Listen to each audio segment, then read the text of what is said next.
Well, Goenka, thank you very much for joining us here at the Davos World Economic Forum with some of perhaps the richest people in the world around us. Can you tell us what place does spirituality have in a place like this? It is absolutely essential that the base of spirituality should be there. Otherwise, just earning money and having no peace of mind, the purpose of earning money is not served. So spirituality will help for these people to have a base of peace and harmony within. Well, there is an old adage that comes from spirituality. Apparently, Jesus said that it's easier for a camel to pass through the eye of a needle than it is for a rich man to enter the kingdom of heaven. Do you think it is possible for a rich man to be a good man? Good. Certainly it will be, provided they realize that the life that they are leading is certainly not a very ideal life. Because making money and having that big ego is all right just as a show to the public. But deep inside, there is no peace. I know with my own experience, every third day I have to take a sleeping pill, I have to take tranquilizers, and I know many of them, they're doing the same. Can you talk us through your own story, though? I mean, how many years of business did it take for you to realize that something wasn't right, that you wanted something more in your life? Fortunately, I was getting success in my early 20s. Early 20s, I was a very successful businessman, an industrialist, and very good relation with the government in Burma. All that ego, president of the Chamber of Commerce and Industry, lot of ego, a very ego-centered person. And that made me a very short-tempered person, all the time shouting on others and all that. And then repenting, I should not have said like this, I should have done like this. But that won't help. Every day something will happen which I don't like and I will lose my temper. There was no way out. Fortunately, because of all this, I developed a kind of migraine headache, a severe migraine headache, and there was no treatment for that. No painkiller will work. So the doctor started giving me morphia injection. Every 10-15 days I will get severe attack and they will give morphia. That went on for 3 or 4 years. Then doctors started saying that you will become morphia addict. So we don't have any painkiller. You keep going around the world for your business.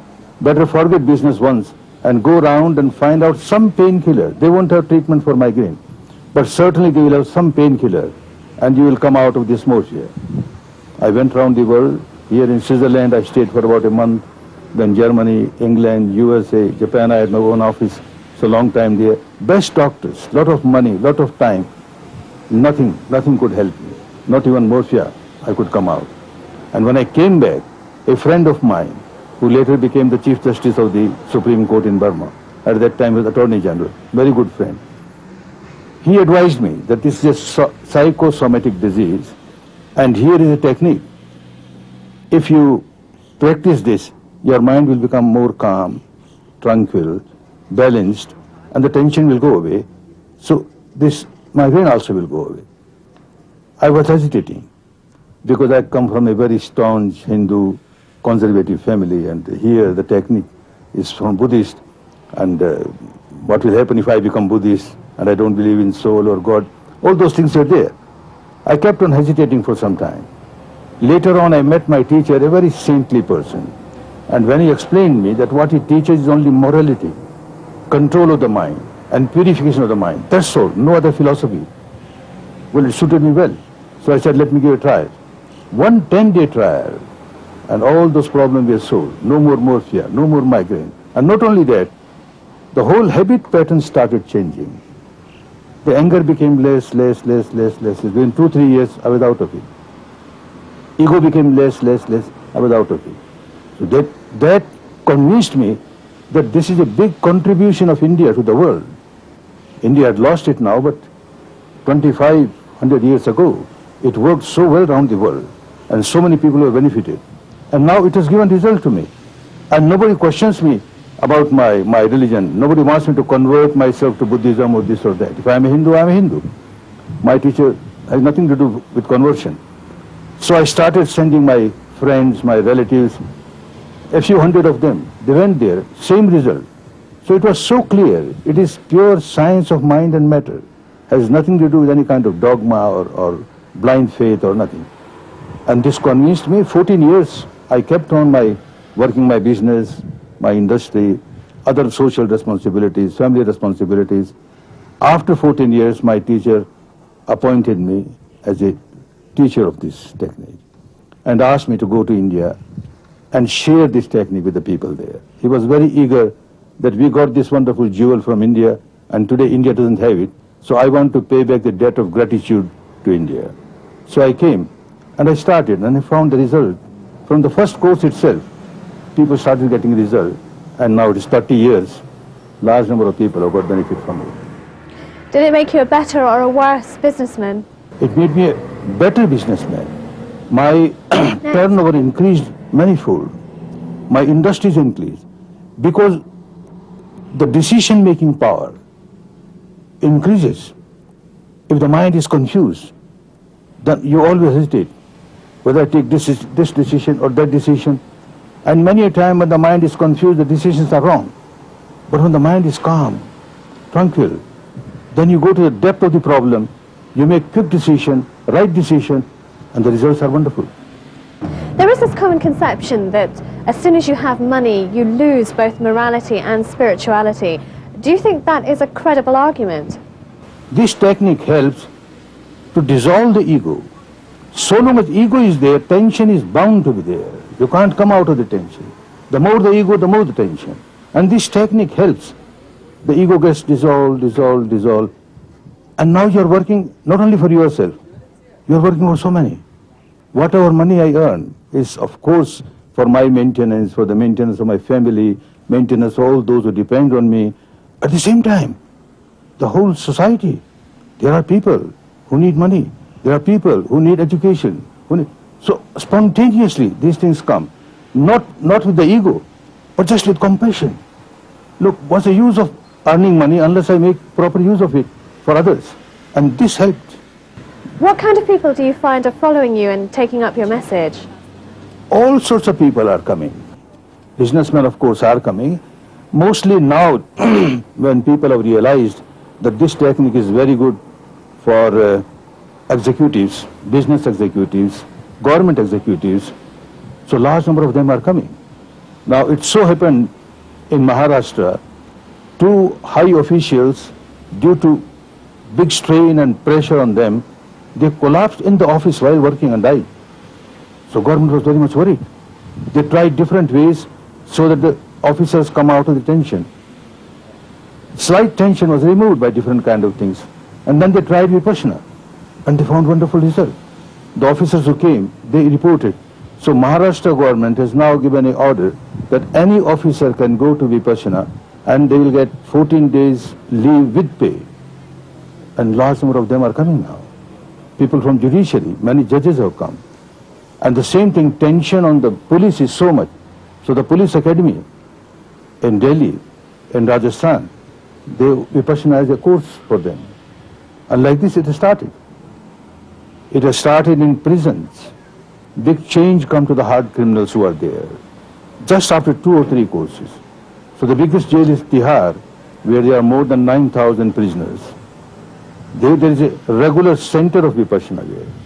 In Nasik there is a regular center of Vipassana. And like this there are many prisons where they have made compulsory Vipassana. We can't supply so many teachers. I have trained about 500 of them, but the demand is so much, we can't go. For a very long time, India's had this position of being some kind of spiritual gem in the world's crown. Do you think it deserves that label? No, I am sorry. Because the essence is lost. Talks are there, we have high philosophies, but the real practice lost. I know my own case. I was the leader of the Hindu community in Burma. I used to give many discourses on Gita, on Vedanta. In Gita we say Sthit Pragya, get established in Pragya. I will give a long lecture on Sthit Pragya. Coming back home, I felt so bad. I don't have a trace of Sthit Pragya in myself. And I talked so much like that. And I find the same thing with the people. Because the practice is lost. So that is why when I got this practice, oh, this is applied Gita. This is applied Vedanta, not merely theory. They make us practice and get the result. India was high in spirituality because of the practice, not because of theory. Now, unfortunately, there is more theory than practice. So if this spreads, naturally, again, India will become a spiritual leader of the world. How do Westerners take to your teachings? Oh, they accept it so easily because the whole teaching is so scientific, so rational, logical, no blind faith is involved, and result-oriented. They get the result there. So they are coming in very large numbers. Well, you've actually been asked to speak to a number of august audiences here in Davos. What did they have to ask you? Well, the same thing, how this practice will help us. Like this evening, there will be a talk on anger. There's a big problem, especially rich people like me. When I was an ego-centered person, so much of anger was there. And that makes people so miserable. As soon as you generate anger, you are the first victim of your anger. You become miserable and then you make others miserable. So nobody wants to generate anger, and yet out of madness, out of ego, people keep on generating anger. So they want to know, is there any remedy, how to come out of it? And this evening we'll discuss about it. Well, it would seem in this day and age that spirituality has become something of a business, with people who call themselves gurus churning out tapes, videos, books, and you can pay for a mantra nowadays to save your soul. What do you make of this whole industry? We don't want to denounce anybody, but it is totally against spirituality, totally against dharma. Dharma cannot be a commercial commodity. The moment you start selling it, right, this mantra you have to give so many dollars, now this mantra you have to give so many dollars, then there is no more spirituality. Again, the same craving as a businessman, as an industrialist has got craving, so also a guru has got craving. I want more money, more money. That is why in this tradition, no fees, even boarding and lodging is free. The teaching is totally free. The teacher does not get anything. All the assistants, they don't get anything. And we train people to become teachers. First we see whether this person has got a means of livelihood. Otherwise he will start asking money for it. So the whole tradition is, you don't ask anything. It's a one-way traffic. You just give. You are at the giving end. People who get benefit, then certainly they feel, if they are comfortable, they feel that more and more people should get this benefit. And therefore they give donation. Many come who can't give any donation. Very poor people from Jhoppadapatti and all, poorest of the poor in India, they are coming to the courses. They get so much benefit. They can't give anything. Nobody questions. Nobody knows even, only just one or two persons will know as to what donation has come. Otherwise there will be discrimination. A rich person has come, give him special favor. Oh, a very poor has come, discriminate, which is not good, which is not Dhamma. So all those things which are going in a commercial way, teaching of Dharma, I feel it is giving a bad name to the country. And finally, here we are in this beautiful surroundings with all of the world's richest and most powerful people also with us. If you had a message to give to the people of Davos, what would it be? Well, the same thing, that a rat race of money alone cannot give you the real satisfaction, the real peace, the real harmony, which is very necessary for a human life. If you add spirituality with this, and spirituality not merely at the intellectual level, not merely at the devotional or emotional level, at the actual level, you practice and you find a change in yourself. Instead of having anger, hatred, ill will, animosity, you will have love, compassion, goodwill. A big change will come. That will be good for you and good for others. So this organization at Davos, if they join these two, it will be a contribution to the humanity. Goenka, thank you very much for joining us. We have to.